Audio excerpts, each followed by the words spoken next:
Water wars. दोस्तों नमस्कार। पहले इंडिया ने पाकिस्तान का पानी रोका, फिर काबुल से कहा, अफगानिस्तान से कहा कि पाकिस्तान का पानी रोक दो। उन्होंने भी काम शुरू कर दिया। फिर अब इंडिया बांग्लादेश का पानी रोकने जा रहा है। इसी पे चर्चा करेंगे। लेकिन सबसे पहले बात क्या है कि इंडिया बहुत ज्यादा लीनियंट था। 1960 में नेहरू ने पाकिस्तान को 80% पानी दे दिया। जो हमारी 6 नदियां बहती हैं, कश्मीर के अंदर से बहती हैं, नदियां हमारी, पाकिस्तान को 80% पानी, हमारे पास 20% पानी। उसका पर्पज था कि चलो आपस में बैठे हैं, आपस में रिलेशन अच्छे रहेंगे। लेकिन हम्म। पाकिस्तान हमेशा इंडिया पे अटैक करता रहा। 3 पाकिस्तान ने इंडिया पे अटैक किए। 65 का, मतलब ट्रीटी के 5 साल बाद, 671 का, 1999 का, फिर अभी भी इंडिया के अंदर मिलिटेंसी कर रहा है। तो इंडिया ने पाकिस्तान को समझाने की कोशिश की, लेकिन पाकिस्तान भाग गया है। उसके बाद जब पाकिस्तान ने यूरो अटैक किया तो पीएम मोदी ने कहा blood and water can not flow together, और उसके बाद यहाँ पे डैम सुनाने शुरू कर दिए। फिर जब पाकिस्तान ने पहलगाम के अंदर अप्रैल 22 को 26 सिंधुओं को आइडेंटिफाई करके मारा, तो पीएम मोदी ने स्ट्रॉन्ग एक्शन लेना शुरू कर दिया। उन्होंने जो इंडस वाटर ट्रीटी थी उसको सस्पेंड कर दिया। यही रास्ता है इनको समझाने का। और उससे भी अलग है, जब यहाँ पे अफगानिस्तान के फॉरेन मिनिस्टर आए थे और पाकिस्तान ने काबुल में अटैक कर दिया, तो काबुल ने भी यही किया। उन्होंने इंडिया से कहा जी हमारी जो काबुल रिवर है जो पाकिस्तान के अंदर फ्लो करती है, उस पर शैतून डैम बना दो। तो इंडिया ने कहा बना देंगे। डॉलर 326 लगेंगे जो इंडिया खर्च करेगा। इससे पहले भी इंडिया ने अफगानिस्तान में डैम बनाया था, फ्रेंडशिप डैम, जो ईरान के बॉर्डर से एरिया लगता है इनका। अब अब नंबर आ रहा है बांग्लादेश का। इंडिया ने बांग्लादेश को लिबरेट कराया, लेकिन इन्हीं जाहिलों ने अपने जो लीडर थे शेख मुजीबुर रहमान, उनका मर्डर कर दिया। आर्मी के लोगों ने मर्डर कर दिया। जबकि उस टाइम पे 30 लाख लोगों का मैसेकर किया था बांग्लादेश के अंदर पाकिस्तान की आर्मी ने, और 3 लाख लोग लेडीज का उन्होंने रेप किया था, किसी को प्रेग्नेंट कर दिया। और इनकी जो यहाँ पे बंकर से बैठे होते थे, वहां पे नंगी लड़कियां पड़ी होती थी इनके पास। लेकिन बेशर्म लोग है ये। उसके बाद जब मर्डर करने के बाद काफी देर तो बांग्लादेश इंडिया का दुश्मन रहा, तो इंडिया की वहां पे इंटरफेरेंस नहीं थी। लेकिन जब 1996 में दोबारा शेख हसीना, जो मुजीबुर रहमान की लड़की है, डॉटर है, वो आई। क्योंकि जब शेख मुजीबुर रहमान को मारा गया, पूरी फैमिली को मैसेकर कर दिया गया, तो उनकी 2 बेटियां शेख हसीना और रिहाना वो ब्रिटेन में थी, तो इंडिया ने उनको प्रोटेक्शन भी दी। उसके बाद जब शेख हसीना 1996 में आई, तो इंडिया ने उनके साथ वाटर ट्रीटी की, जिसका नाम दिया गया गंगा वाटर शेयरिंग ट्रीटी। 1996 में की थी। और वो और भी वाटर की डिमांड कर रहे थे, क्योंकि उनको पानी की जरूरत है। इंडिया भी उसको सोचा था कैसे तुम्हारी हेल्प करें, कैसे कुछ तुम दे सकते हैं तुमको चीजें। लेकिन जब मोहम्मद यूनिस की गवर्नमेंट आई बांग्लादेश के अंदर, तो उन्होंने एक एजेंडा चला दिया, इंडिया को टारगेट करना शुरू कर दिया। हमारा तुम चिकन नेक ले लेंगे, हम तुम्हारे साथ ये कर देंगे, तुम्हारे हजार यहाँ पे 50,000 सोल्जर भेज, कमांडो भेज देंगे, तुम्हारे वेस्ट बंगाल, बिहार और बाकी जगह पे कब्जा कर लेंगे। अपनी औकात पता नहीं है, लेकिन शोर मचाने के आया था, वही इन्होंने काम किया। अब इंडिया ने इनका खाना पानी बंद कर दिया, यानी कि जो चावल और आटा लेते थे इंडिया से, उन्होंने बंद कर दिया। बांग्लादेश इतनी चीजें नहीं प्रोड्यूस कर पाता कि अपने लोगों को फीड कर पाए। इवन जो काउ की स्मगलिंग का काम था, वो 20 लाख से 2 लाख हो गया, और उसको ज्यादा और कम कर दिया गया, क्योंकि इस टाइम पे बीएसएफ पूरी तैनात है बॉर्डर पे, साथ में आर्मी भी एक्टिव है। लेकिन अब इंडिया पाकिस्तान बांग्लादेश का पानी रोकने जा रहा है। इससे क्या होगा, इसी पे चर्चा करेंगे। हमारे साथ बैठे हैं शंकर पानी जी, बॉलीवुड के जाने माने आदमी है। और देखिए, मैं आपको एक बात बताऊं कि जो भी पढ़ा लिखा आदमी है, जो भी प्रोफेशनल आदमी है, उसको इंटरनेशनल अफेयर्स की नॉलेज होनी जरूरी है। और इसी तरीके से उदय शंकर पानी जी को बहुत अच्छी नॉलेज है, बहुत सी चीजों की नॉलेज है, और बहुत सी चीजों पर बेबाक बात करते हैं। तो उदय शंकर पानी जी, क्या हमें पाकिस्तान का बांग्लादेश का पानी रोकना चाहिए, और रोकना चाहिए तो हम क्या बांग्लादेश को सबक से दे सकते हैं? सर, ये टॉपिक बड़ा इंटरेस्टिंग है, लेकिन उससे पहले मैं ये बताना चाहूँगा कि मेरे अंदर एक बड़ी आग लगी रहती है हर समय कि मैं हर चीज़ के बारे में कुछ ना कुछ जानूं, because I think as long as you are learning you are growing. तो हर टॉपिक का, हर सब्जेक्ट के ऊपर मैं जानना चाहता हूँ, और बड़ा मुझे इस आपके ये प्रोग्राम ISRG के प्रोग्राम में आके बड़ा अच्छा लग रहा है। एक तो ठीक है आप मेरे क्लासमेट हैं, but you are a legend right now, you know, I am telling you. Maybe I am well known in Bollywood, but Sood साहब, you are known all over India. You are quite a legend right now, I am telling you. आप तो, मैंने कई programme सुबह सुबह सुनता हूँ, तो आपके नाम के जिक्र होते हैं, आके बताते हैं। कश्मीर के ऊपर चल रहा था program, so they were saying about, you know, that how in Pakistan people are scared of you, you know. कि सूद साहब से कितना वो डरते हैं जाके। तो आप you have been great nationalist, और फिर सीखने को मेरे को मिलता है सर, आपके साथ बैठता हूँ, मुझे काफी बातें पता उदय, मैं लगती हैं आपको जो एक और बात बता दूं कि उदय, एक जो और बात मेरी बता दूं फील्ड कि में। नॉलेज, हाँ देखो नॉलेज मुझे है, बहुत सी चीजों की नॉलेज है, लेकिन मैं जब नॉलेज को ब्रश अप करता हूँ या वीडियो बनाता हूँ तो मैं अपनी नॉलेज को और ज्यादा प्रमोट करता हूँ। यानी कि उसके ऊपर आप देखिए ना, जब चमकी तो तब आएगी ना जब नॉलेज रखेंगे, नहीं तो आपकी नॉलेज रखी रखी खत्म हो जाएगी, उसकी कोई वैल्यू नहीं रहेगी। मेरा जो पर्पज है वो है कि लोगों को सामने प्रॉपर इन्फॉर्मेशन देना, उनको बताना, और फिर नेशनल इंटरेस्ट में जो भी बात हो कह देना, बेबाक कहना। सर, सर मैं कॉलेज में जाके पढ़ाता हूँ बच्चों को, जो फिल्म स्कूल्स हैं वहां पर मैं डायरेक्शन एंड प्रोडक्शन सिखाता हूँ, तो मेरी पहली लाइन यही होती है कि I have come here not to teach, you know, I've come here to explain you, I've come here to tell you, but basically I'm here to learn.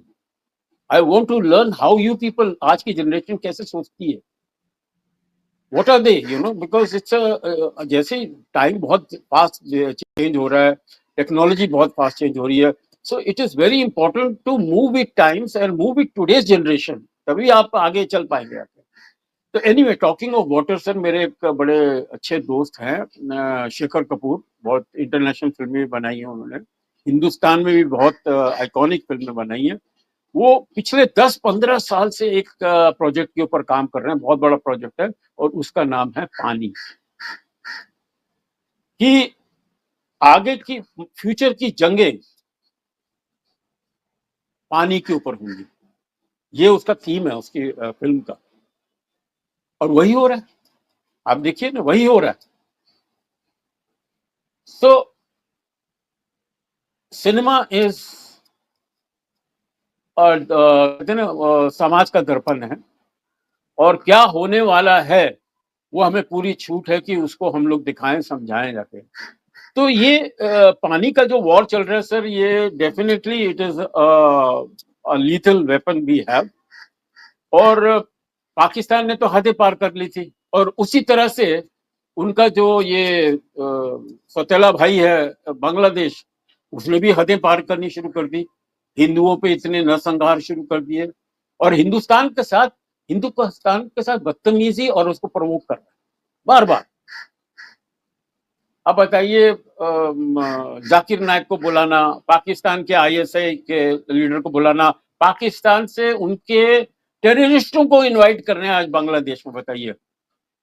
तो ये तो अपने बाप के नहीं हुए सर, हमारे कहाँ से होंगे? हमने चाहे जितने भी एहसान किए, don't expect them to be grateful, नहीं, they will never be grateful.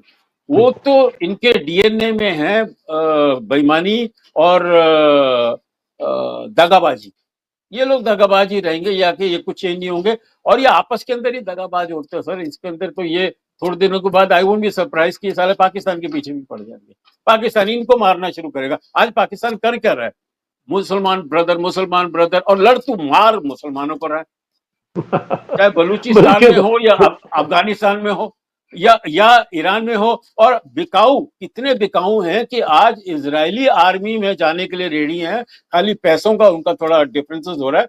They are ready to kill Palestine, and they have killed lakhs of Palestine before this. और अभी ये जो हमारे उनके हिमायती बनते हैं, ये बनते हैं, हमारे बहुत अच्छे हैं यहाँ पे। तो वाटर डेफिनेटली सर, हमारे जो पहले लीडर थे उन्होंने गलतियां बहुत की, मैंने उदारता दिखाई, किनको दिखाई? जो उदारता समझते ही नहीं है, ना पाकिस्तान समझता है ना बांग्लादेश समझता है।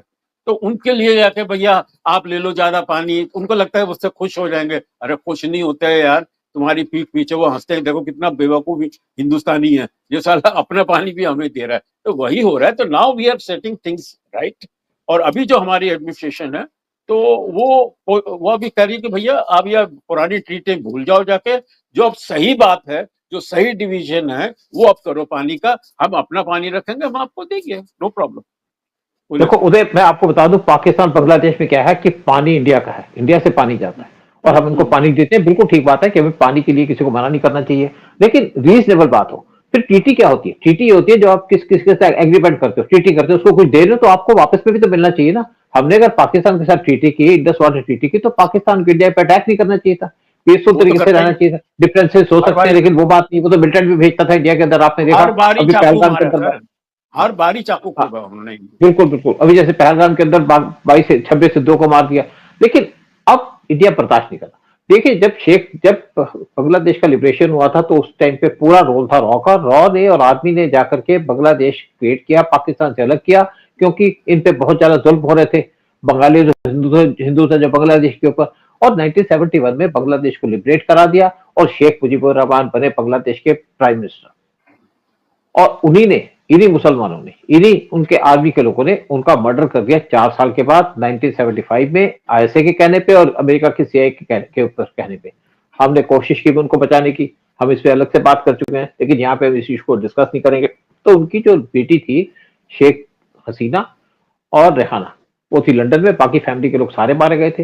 वो बाद में इंडिया के अंदर आए और उसके बाद बांग्लादेश में गई। जब भी यहाँ पे सिचुएशन ठीक हुई 1996 में बांग्लादेश की प्राइम मिनिस्टर बनी और उनका जो टोटल एटीट्यूड था वो था इंडिया का, क्योंकि वो एहसान फरामोश नहीं थी और इंडिया ने भी उनकी मदद की उस टाइम पे 1996 में। यानी कि एक एग्रीमेंट साइन किया जो गंगा वाटर का डिस्ट्रीब्यूशन था, उस पर एग्रीमेंट साइन किया कि तुम्हें भी इतना पानी देंगे। वहां पे इंडिया ने फरक्का बैराज बनाया था वेस्ट बंगाल के अंदर, और इसका एक पर्पस भी था कि जो पीरियड होता है जनवरी 1 से लेके मई 31 तक, वो बहुत ज्यादा ड्राई होता है, उसके अंदर पानी की बहुत ज्यादा जरूरत होती है, गर्मी का पीरियड होता है।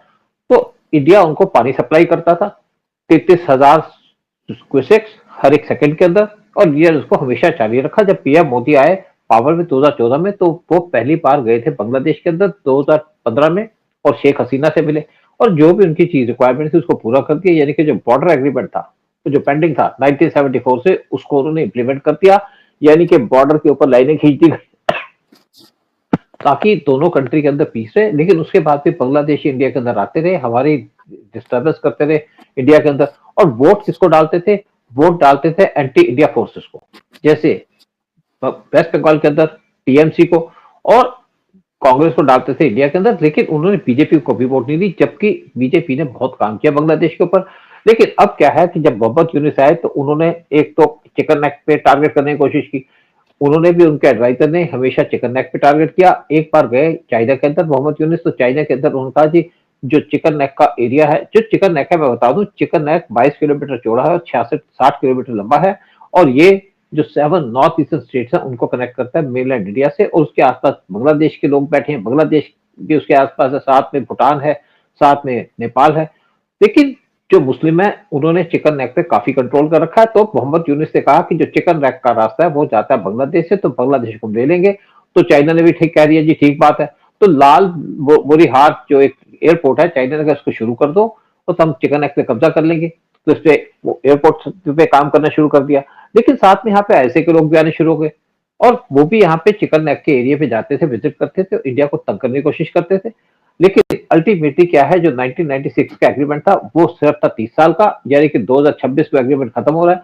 तो इंडिया ने बांग्लादेश से कह दिया अब ये एग्रीमेंट को हम इम्प्लीमेंट नहीं करेंगे, यानी कि उसको रिवाइज करेंगे। तुम्हें कितना पानी, क्योंकि हमारी भी जरूरत है, वेस्ट बंगाल की गवर्नमेंट भी इससे परेशान है कि उनको जो और ज्यादा पानी चाहिए, क्योंकि हमारे किसानों को पानी चाहिए। तो यहाँ पे जो इनको एलोकेट किया था वो किया था 35,000 क्यूसेक्स ऑफ वाटर, और स्पेशली जो 10 दिन का 10 दिन के पीरियड के लिए। लेकिन जो रेन सीजन होता है वो, जैसे मैंने कहा, जनवरी से लेके मई तक होता है। तो इंडिया को और ज्यादा जरूरत है पानी की, इंडिया पानी भी लेगा। और इंडिया ने कह दिया भी अब पानी का जो आपका जो एग्रीमेंट है उसको हम रिन्यू नहीं करेंगे। तो ये पहुंच गए थे यूएन के अंदर और उनके साथ एग्रीमेंट कर दिया कि उनको यूएन सपोर्ट करेगा। लेकिन इंडिया उससे भी चढ़ गया। अब एक इनकी डेलीगेशन आई थी बांग्लादेश के अंदर, जो गई थी वेस्ट बंगाल के अंदर। वहां पे हमारी जो डेलीगेशन उनसे बात हुई तो हमारी कोई कंक्लूजन नहीं हुआ, यानी कि इंडिया ने मना कर दिया कि इसको हम रिव्यू नहीं करेंगे। और इससे क्या है कि बांग्लादेश की हालत खराब होने वाली है। बांग्लादेश को जो पानी चाहिए, बांग्लादेश के अंदर क्या है कि वहां पे ये जो बहुत से एरियाज हैं बांग्लादेश के अंदर, फ्लड्स भी आते हैं जब बरसात का टाइम होता है। तो अब जो वहां पे बरसात आएगी तो इंडिया और ज्यादा पानी छोड़ेगा, क्योंकि जिस तरीके से मोहम्मद यूनिस ने इंडिया को टारगेट करना शुरू कर दिया, जिस तरीके से बांग्लादेश के अंदर हिंदुओं पे अटैक किए जा रहे हैं, मंदिरों पे अटैक किए जा रहे हैं, इवन जो हमारे प्रीस्ट हैं उनको जेल में डाल दिया गया। और अब इंडिया इन पे पूरा बदला लेने की कोशिश कर रहा है। यानी कि हमने पहले पाकिस्तान का पानी रोका था, अब हम पानी रोकने जा रहे हैं बांग्लादेश का।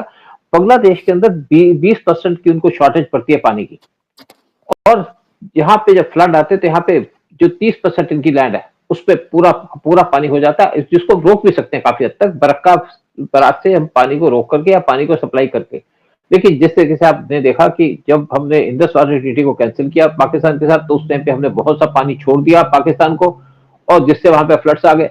फिर हमने जो उनके डैम थे वहां पे डैम बनाने शुरू कर दिए, और बेसिकली जो पुराने डैम थे उस पे नीचे मिट्टी जम जाती है, जिसको स्लिट कहते हैं, जिसको इतने सालों तक खाली नहीं किया था। तो इंडिया ने वहां पे खाली करना शुरू कर दिया, और जब स्लिट खाली किया तो हमारे हिस्से का पानी बढ़ गया। अब इंडिया वहां पे 113 किलोमीटर लंबी कनाल बना रहा है, ताकि उस पानी को हम शिफ्ट करेंगे पंजाब के अंदर, हरियाणा के अंदर, और इवन दिल्ली के अंदर। और जो बांग्लादेश के ऊपर काम किया जा रहा है, ये फाइनल काम होगा, क्योंकि अब ये जो ट्रीटी होती है ये होती है एक दूसरे के सपोर्ट की, यानी कि आप दो कुछ हम दें।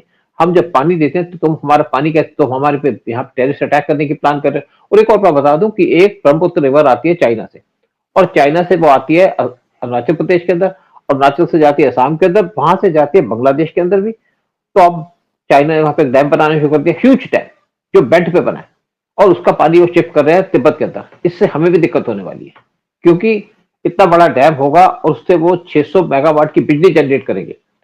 तो इंडिया क्या कर रहा है, सियांग रिवर जो रिवर आती है चाइना से, उसका जो इंडिया के अंदर अरुणाचल के अंदर नाम होता है वो है सियांग रिवर। तो इंडिया वहां पे एक डैम बना रहा है, वो भी बड़ा डैम बना रहा है, ताकि अगर पाकिस्तान कभी ताकि अगर चाइना कभी वहां से ज्यादा पानी छोड़े तो हमारे डैम उसको कंट्रोल कर सके, हमारे यहाँ फ्लड ना है, क्योंकि चाइना हरकत करेगा जरूर। जैसे मैंने कहा वाटर वॉर चलने की तैयारी चल रही है पूरे एशिया के अंदर। तो दूसरी बात क्या है कि जो ब्रह्मपुत्र रिवर का पानी है, इंडिया के अंदर जो ब्रह्मपुत्र रिवर है, उसमें से 70% पानी जनरेट होगा इंडिया की तरफ से, और 30% आता है चाइना की तरफ से। चाइना अपना 30% पानी रोक सकता है और रोकेगा भी। तो हमारा जो 70% है पानी, उसको हम कैसे कंट्रोल करेंगे? एक, हमें डैम बनाने पड़ेंगे, जिसके ऊपर इंडिया ने काम करना शुरू कर दिया। और दूसरी बात है कि जब हमारा पानी कम होगा तो बांग्लादेश का पानी भी कम कर देंगे, क्योंकि हमें बांग्लादेश से कोई सिंपैथी नहीं है। हमने बांग्लादेश को देख लिया किस तरीके से बांग्लादेशी इंडिया के अंदर आकर के हड़दंग बचाते हैं। जब हमारी यात्रा निकलती है तो उसमें पत्थर फेंकते हैं, और मंदिरों पर अटैक भी करते हैं, और हमारे मंदिरों को डैमेज करने की कोशिश करते हैं। और इसीलिए इंडिया अब बदला लेने के चक्कर में आ गया कि यानी कि हम बांग्लादेश को बहुत देर पाला, अब नहीं पालेंगे। शेख हसीना को इंडिया के अंदर रखा है, क्योंकि वो इंडिया की सपोर्ट करती है। और अगर आप नेबरिंग कंट्री होकर के, कमजोर होकर के भी हमें धमकी दोगे तो बदला तो हम लेंगे। तो इंडिया ने पूरी तैयारी कर लिया पाकिस्तान का पानी रोकने की, यानी कि अब जो ट्रीटी है उसको रिन्यू नहीं किया जाएगा। चलिए सर, अभी तो प्रोग्राम अगर आपका एंड कर रहे हैं तो उससे पहले मैं कमेंट ये देना चाहूंगा कि पाकिस्तान ने गलती क्या की कि ये जो पहलगाम के अंदर अटैक किया, तो वहां पर गलती से उन्होंने बोल दिया कि जाओ मोदी को बोल देना, मैसेज दे देना हमारा। तो मोदी को मैसेज दे दिया, और मैं मोदी जी का फिर रुद्र रूप देख लिया पाकिस्तान ने। ठीक है, वो तो झूठ बोलते रहेंगे कि भैया हमने प्लेन तोड़ दिए, हमने ये कर दिया। वो अपने वो झूठ ही उनको ले डूबा है, और भी डुबा देगा। और बांग्लादेश ने कहाँ गलती की? बांग्लादेश ने गलती की जब ये अपना मैप वो जो दे रहे थे आके, वो जो फॉरेन डिग्निटरी आए थे, पाकिस्तान के नंबर 2, पाकिस्तान आर्मी के नंबर 2 को दे रहे थे। उसके अंदर अब इंडिया का भाग अपने अंदर दिखा रहे हैं, और बार बार बात कर रहे हैं ये चिकन नेक की। तो भैया भुगतो। अभी हिंदुस्तान थोड़ा अभी जाग गया, हिंदुस्तान को थोड़ी नाराजगी हो गई आपसे। अब आपको ये बहुत महंगा पड़ेगा। ये दोनों कंट्री देखना कैसे रोएंगी। ये पानी का तो कर ही रहे हैं हम लोग, और बाकी ये डरे हुए हैं। जो त्रिशूल हमारा ऑपरेशन हुआ है ना, उसके बाद डरे हुए हैं कि भैया इनसे मिलिट्री का तो अटैक हम कर नहीं सकते, तो चलो हम लोग अपने जो स्लीपर सेल है इंडिया के अंदर उनको उजागर करें, उनको बड़ा करें, उनको बताएं, उनको बोलें कि वो आप पॉइजनस गैस लगाओ। वही जो हिंदुस्तान में अभी पकड़े जा रहे हैं डॉक्टर, इंजीनियर, मुसलमान, और वो involve in terrorist activities. So they are doing. कभी अभी सीधा तो लड़ नहीं पाएंगे वो, अभी उनकी गुरिल्ला टैक्टिक्स रहेंगी, और चुपचाप पीठ पीछे हमारे को परेशान करने की कोशिश करते हैं। उधर एक्चुअली क्या होता है कि जब भी आप देखते हैं कभी आर्मी एडवांस करती है, अगर हम उसकी सप्लाई लाइन रोक दें तो आर्मी बर्बाद हो जाती है। तो इंडिया बांग्लादेश की सप्लाई लाइन रोकने जा रहा है, जैसे पाकिस्तान की रोकने जा रहा है, उसी तरीके से पाकिस्तान की सप्लाई लाइन रोकने के लिए हमको कुछ डैम बनाने पड़ रहे हैं। जैसे चिनाब रिवर के पानी को शिफ्ट कर रहे हैं, यहाँ पे कोई जरूरत नहीं है। यहाँ पे सिर्फ क्या है कि हमारे यहाँ डैम बना हुआ है, तो डैम का हमने पानी रोकना है, और पानी हम शिफ्ट कर देंगे वेस्ट बंगाल के अंदर, ताकि हमारे फार्मर्स भी खुश हो जाएंगे। और अब बांग्लादेश को पानी दिया जाएगा, क्योंकि मोहम्मद यूनुस का जो एटीट्यूड है, जो इस टाइम पे बांग्लादेश के आर्मी के लोगों का एटीट्यूड है, जो बांग्लादेश के मिलिटेंट का एटीट्यूड है, उससे बांग्लादेश का पानी रोकना जरूरी भी है। और हमें इसके लिए कुछ ज्यादा मेहनत नहीं करनी पड़ेगी, यानी कि हमने जो फरक्का बैरेज है उसको के गेट बंद करने हैं और सारा का सारा पानी शिफ्ट हो जाएगा इंडिया की तरफ। या थोड़ा पानी देगा, जैसे दिखा भीख देनी है वो दे सकते हैं, लेकिन हम अब बांग्लादेश का पानी रोकने जा रहे हैं। और अगर हम चाइना का हमारा पानी रोकेगा ब्रह्मपुत्र रिवर का, उससे हमें कोई इम्पैक्ट नहीं होगा, क्योंकि हम डैम बनाएंगे। हमें प्रॉब्लम यह है कि कहीं पे बांग्लादेश चाइना हमारे पे फ्लड ना ले आए। चाइना का एटीट्यूड है इस टाइप का। लेकिन हम जब डैम बना रहे हैं सियांग रिवर के ऊपर, जिसका जो इंडिया के अंदर बहती है, तो जो पानी पाकिस्तान जो चाइना रोकेगा, उससे हम डैम से फर्क पड़ेगा। अगर वो पानी का ज्यादा फ्लो होगा तो डैम पे कंट्रोल कर लेंगे। तो इंडिया को जो मेन चिंता है चाइना से, वो है हमारे उनका जो एक्सेस पानी आएगा उसको रोकना, क्योंकि चाइना हरकत करेगा इस टाइप की। और दूसरी तरफ हमारा जो हिस्सा कटेगा हम बांग्लादेश से ले लेंगे, क्योंकि बांग्लादेश कोई सिंपैथी नहीं है। इंडिया के अंदर कोई भी बांग्लादेश से सिंपैथी नहीं करता, सिर्फ बांग्लादेश से सिंपैथी करते हैं वो है ममता बनर्जी, दूसरा है राहुल गांधी, तीसरा है अखिलेश यादव, चौथा है लालू यादव। अदरवाइज कोई देश के इंडिया को इनको दुश्मन, पसंद नहीं करता। हाँ, ये जो देश देश के के दुश्मन सब दुश्मन। सुनता है। सर, अभी ब्रेकिंग न्यूज ये आई है कि धर्मेंद्र जी की हालत बहुत ही नाजुक है and he is on ventilator. और वेंटिलेटर में आपको पता है कब डाला जाता है। तो I have been very very close to him. मैं तो उनके ऊपर पूरा ग्रंथ लिख सकता हूँ, इतना। तो सो जब कहोगे will do a program on Dharam ji. धर्म जी के ऊपर जब भी एक अभी प्रोग्राम। करना चाहोगे अभी कर लेंगे, नहीं तो कल कर लेंगे इसके ऊपर। And ठीक है, we will do टुमारो। या ओके, उसका पर स्टडी करके मैं बैठेंगे। But great man, wonderful person, black and white के जमाने का आदमी। और he is lived the longest and such a happy man. And कमाल का आदमी है सर वो, बिल्कुल। मतलब अगर कहते हैं ना कि मासूमियत क्या है, वो धर्म जी को देख के पता लगता है। वो बंदा जट है लेकिन वेरी वेरी मासूम and very very sensitive person. तो यानी भगवान करे उनकी सेहत ठीक रहे और he should recover. But that is the news which I wanted to break right now. Okay, बोलिए बिल्कुल सर। ठीक है, बहुत बहुत शुक्रिया। एंड भी यही कहेंगे, आपसे रिक्वेस्ट करेंगे कि चैनल को सब्सक्राइब कीजिए, वीडियो को शेयर कीजिएगा, ताकि अच्छे अच्छे वीडियो बना सके, आपको पूरी इन्फॉर्मेशन दे सके। हम कोई हल्ला उल्ला नहीं करते कि हम अब ये कर देंगे वो कर देंगे। हम आपको एक्जैक्ट इन्फॉर्मेशन देते हैं, जो फैक्चुअल इन्फॉर्मेशन वही दी जाती है हमारे चैनल के थ्रू। और रिक्वेस्ट करेंगे चैनल को सब्सक्राइब कीजिए, वीडियो को शेयर कीजिएगा। जय और हिंद, और और जय। और, और, और कोई सजेशन कमेंट है तो वो भी दीजिए जाके, कि हम लोग ये बिल्कुल प्रोग्राम बिल्कुल। सुधारें कैसे। तो एनीवे सर, जय हिंद, भारत माता की जय। जय हिंद, बिल्कुल।